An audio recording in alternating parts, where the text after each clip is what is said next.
à tous, on a retrouvé le sourire. Metz Handball termine 3e de ce Final Four, c'est historique. Après sa très belle victoire 32-26 face à Iceberg, le club de Thierry Weisman poursuit son ascension linéaire dans le Gotha européen. À mes côtés, ils sont toujours là, Mathieu Anquinet et Baptiste Deveau. Salut messieurs. Salut Arnaud. Et Arnaud, on va retrouver le sourire un peu plus. Oui, c'est vrai, elle fait plaisir cette victoire, Baptiste. Ah oui, elles ont fait un grand match. On a retrouvé le Metz qu'on connaissait, le Metz agressif, le Metz qui avait faim et le Metz qui gagne. Mathieu, sur cette, j'ai envie de m'enflammer, démonstration du début à la fin. Du début à la fin, peut-être pas. Il y a eu des petits moments un petit peu plus difficiles, mais ils ont été très bien gérés. C'est une vraie démonstration. C'est ce qu'on aurait voulu voir hier, ce Metz Handball-là qui est capable de jouer dans toutes les situations, avec toutes ses joueuses, avec toute son ensemble, son panel de handball. Mais on le voit aujourd'hui, ça permet d'aller décrocher une 3e place historique pour le club. On a retrouvé aussi une belle efficacité au tir, puisqu'on termine à 32 sur 48, ce qui est vraiment très bien pour une petite finale. Et oui, et surtout on note que Grace Zadi est revenue à son meilleur niveau. Enfin, pas la capitaine, mais une des cadres retrouve le chemin des filets, retrouve cette hargne et offre à Metz Handball cette belle victoire. Elle est à 5, non, elle est même à 7 sur 10 hein, ouais, pour Grace.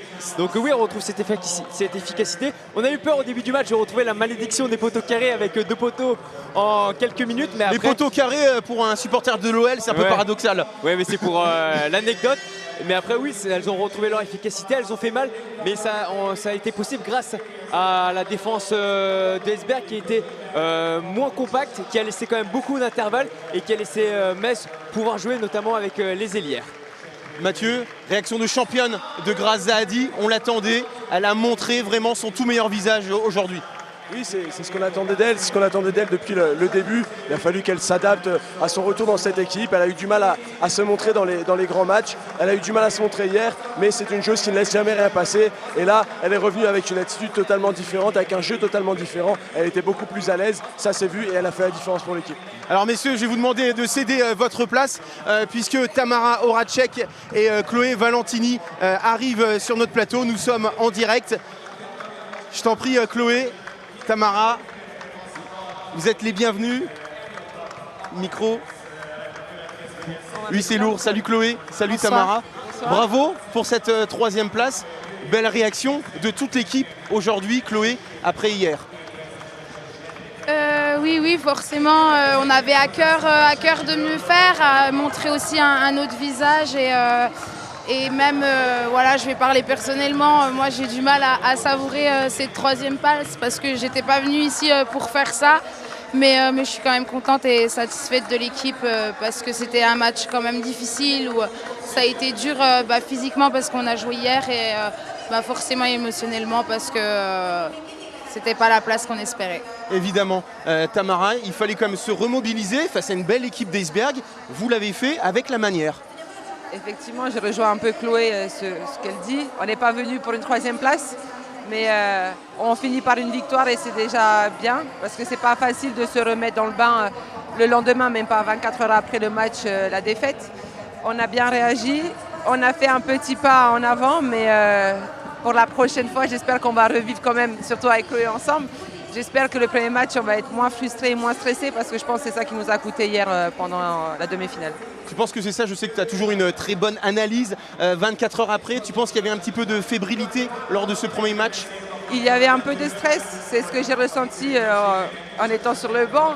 J'ai l'impression qu'on n'était pas toutes connectées, qu'on ne se renvoyait pas la confiance dans les yeux, on ne se regardait pas, on avait un peu la tête baissée alors qu'aujourd'hui, le banc était là, tout le monde levait les bras et on sentait la cohésion dans l'équipe.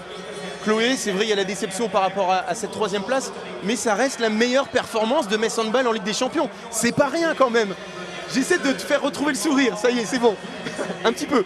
Non, c'est sûr que c'est pas rien et je pense aussi à certaines équipes, certaines joueuses qui aimeraient aussi être à notre place, mais non, je suis désolée, j'arrive pas à faire semblant et non, ça me convient pas, c'est comme ça.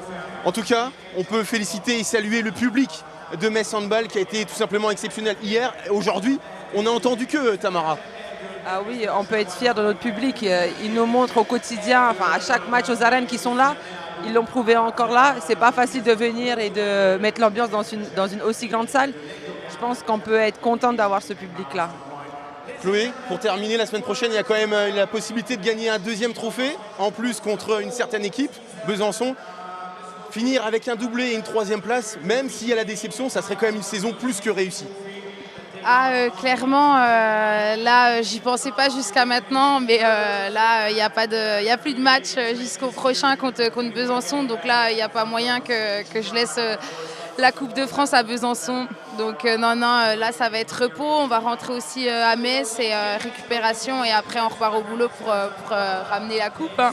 Et après la coupe, ça sera les vacances. Merci à vous deux d'être venus sur le plateau. Tamara, je t'en prie. Oui, j'ai quelque chose à dire. Il n'y a toujours pas ma tasse, hein, donc franchement, la prochaine fois, je ne viendrai pas. Bah, tu nous la ramènes la prochaine fois, Tamara. D'accord, pas de souci. Ça marche. Merci en tout cas à vous deux. Et félicitations, vous nous avez fait quand même vibrer tout au long de la saison. Merci beaucoup. Et donc, Baptiste et Mathieu vont revenir en plateau. C'est le jeu des chaises musicales, mais on aime bien le jeu des chaises musicales à Metz Handball. Ça fait plaisir de voir des sourires sur les visages des deux Messines, même si Chloé et Valentini, on la sent un peu frustrée par cette troisième place. Voilà, elles savent qu'elles ont fait quand même un très beau match, un très beau résultat pour Metz Handball, et cette troisième place est largement méritée pour les Messines. Alors tu voulais voir à l'œuvre Tamara Horacek qui avait très peu joué dans le jeu. Je me suis pas trompé là hier, et c'est vrai que Tamara, elle a été exceptionnelle. Elle est la deuxième meilleure marqueuse du match derrière Grazadi, mais au-delà de ça, en défense, surtout en première mi-temps, elle a été la patronne. Ah oui, elle a pris en charge la défense, on l'a vu donner beaucoup de consignes, haranguer ses coéquipières, et on a senti vraiment une envie de défendre, de faire mieux qu'hier et d'être très présent, agressif en défense. Et elles l'ont montré, elles étaient plus hautes, elles jouaient plus haut, elles essayaient de sortir pour gêner les attaquantes d'Iceberg, et ça a plutôt bien marché, hein. Même si on a vu que Capitaine Novitz n'a pas fait beaucoup d'arrêts, la défense a été solide et a permis à Metz d'encaisser que 26 petits buts. Donc elle a permis à Metz de tenir en défense. On rappelle encore ce qu'avait dit Emmanuel Mayonade lors du Médiadé, prendre moins de 30 buts pour exister lors de ce Final Four. Ça s'est vu hier malheureusement, et là positivement. Mathieu, au niveau des cadres, on a parlé de Grazadi, mais contrairement à hier, toutes les cadres ont répondu présent, que ce soit Méline Nokandi, même si elle est sortie blessée, mais Orlane Canor qui est sans doute la joueuse la plus régulière de ce Final Four, et même Astrid Ngouan. Oui, ce sont des joueuses qui ont réussi à élever leur niveau de jeu face à cette équipe d'Esbjerg.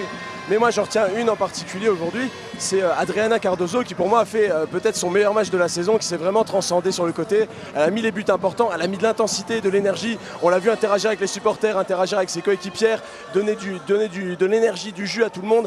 Et ça, c'est vraiment important. Et elle a fait un gros match sur cette aile qui a beaucoup peiné pendant la saison. On en a parlé plusieurs fois pendant les Dragon Mag. C'était une aile qui était en difficulté, et elle a vraiment fait le nécessaire ce soir. Et c'était vraiment important de le faire. Baptiste, sur Adriana Cardozo, c'est vrai qu'on a souvent comparé avec Debbie Bont. Aujourd'hui, c'est vrai que la Brésilienne a été à son avantage sur ce match. Ah, on l'a vu, elle serrait le point sur chaque but qu'elle a marqué. Elle regardait toujours les supporters. Donc je pense qu'elle ressentait une envie de se rattraper et d'offrir ça aux supporters et de montrer de bien finir son chemin avec Metz Handball pour son dernier match en Ligue des Champions. Et c'est vrai qu'elle a été très mobile, elle a été disponible, elle est rentrée plusieurs fois, elle a apporté beaucoup de solutions et elle a été juste dans ses tirs. Est-ce que vous estimez que ce Final Four est réussi pour Metz Handball? On le rappelle, hein, cette troisième place, c'est la meilleure performance de Metz Handball en Ligue des Champions en 2 participations.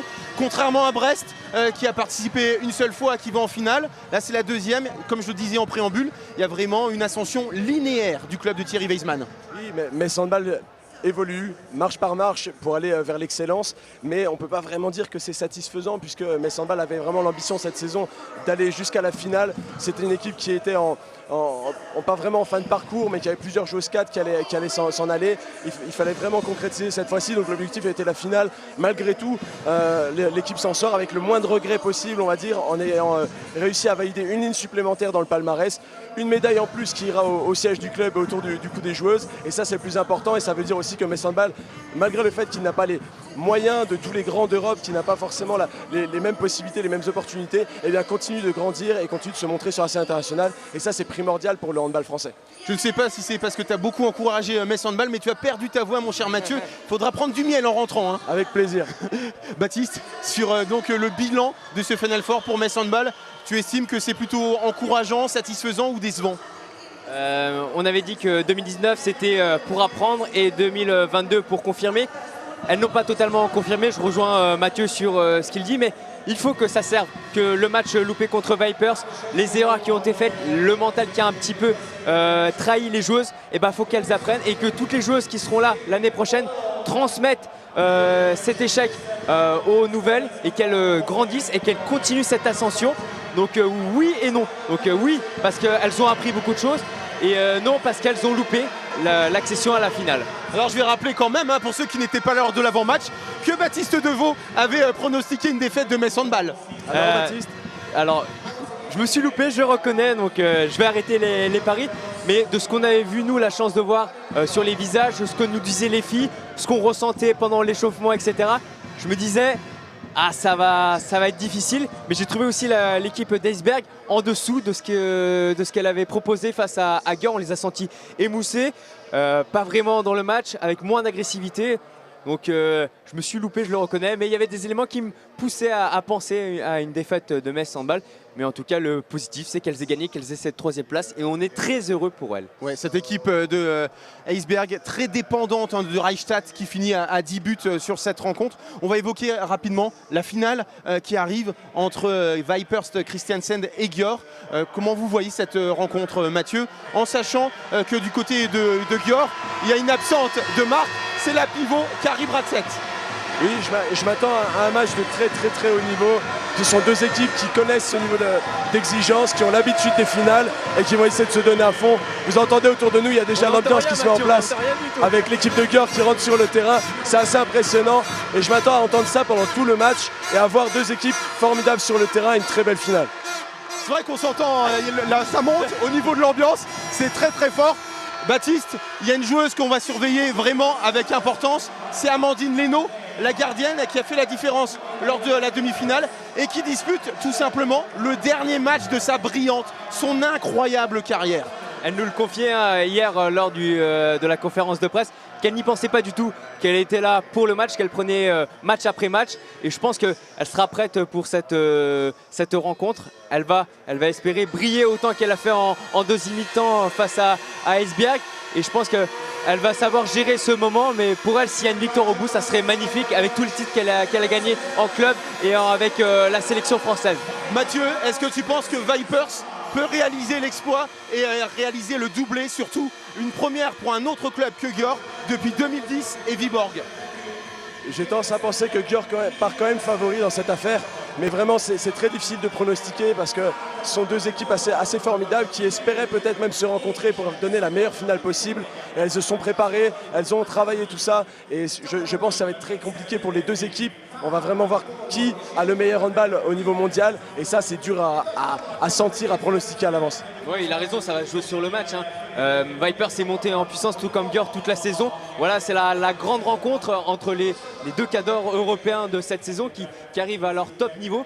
C'est difficile de dire qui va prendre le dessus, ça va jouer au détail, à une erreur, un jet de 7 mètres, à un mauvais placement. Donc voilà, c'est vraiment le détail qui va faire la différence ce soir. En sachant que cette équipe de Győr n'a perdu qu'un match en 73 rencontres de Ligue des Champions. C'était contre Vipers. Alors c'était un match pour du beurre, c'était le dernier match de la phase de poule. Mais quand même, psychologiquement, Vipers peut se dire on peut le faire. Non, de la même manière que Vipers n'a pas été intimidé par le fait que Metz Handball avait remporté les deux matchs de saison régulière. Ça ne rentre même pas en compte, je pense, dans la tête des joueuses. C'est vraiment un nouveau match, une nouvelle rencontre. C'est un match sec qui va décider vraiment d'une histoire incroyable pour ces deux équipes. Il y a dans les deux équipes des joueuses qui vont arrêter sur ce match, qui vont peut-être partir dans d'autres clubs, qui vont prendre leur retraite. Elles ont à cœur de bien finir, de bien faire les choses. Et ce n'est pas la saison qu'il y a eu avant, les victoires, les défaites qui ont précédé, qui vont changer quoi que ce soit. Elles vont vraiment se donner à fond dans ce match. Baptiste, sur l'ambiance qui commence à monter, là vraiment on a du mal à s'entendre parce qu'on est à côté, pour tout vous dire, du COP de Győr et c'est vrai que c'est infernal. Déjà ils étaient pour Metz Handball toute la rencontre et maintenant ils sont pour Győr, ce qui est tout à fait normal. Et ils donnent de la voix, ils crient et puis ils se répondent entre la tribune avec les supporters et les autres supporters présents en tribune tout autour. Donc waouh, l'ambiance est incroyable, on a même des frissons et je pense que durant la rencontre, les supporters vont jouer vraiment leur rôle. Pour terminer, un pronostic là aussi. Alors Baptiste, je sais que tu es mauvais pronostiqueur, rien du tout. Mais tout de même. On verra après le match. Non. J'annonce un +3 Győr. +3 Győr. Donc une nouvelle victoire donc, de l'épouvantail hongrois. Baptiste? Je sais pas, je préfère pas me. Je préfère pas donner mon avis. On va donc maintenant terminer cette retransmission donc, sur Moselle TV. Messieurs, on vous remercie beaucoup. On vous retrouve mardi soir à 18h30. On reparlera sans doute de Metz Handball. Merci à toutes les équipes de Moselle TV autour de Gabriel Chemin, René-Anne Hauser, Lola Wagner et puis le Tchétchène Pierre Consiglio. Bonne soirée à tous. Bye bye. Bye bye.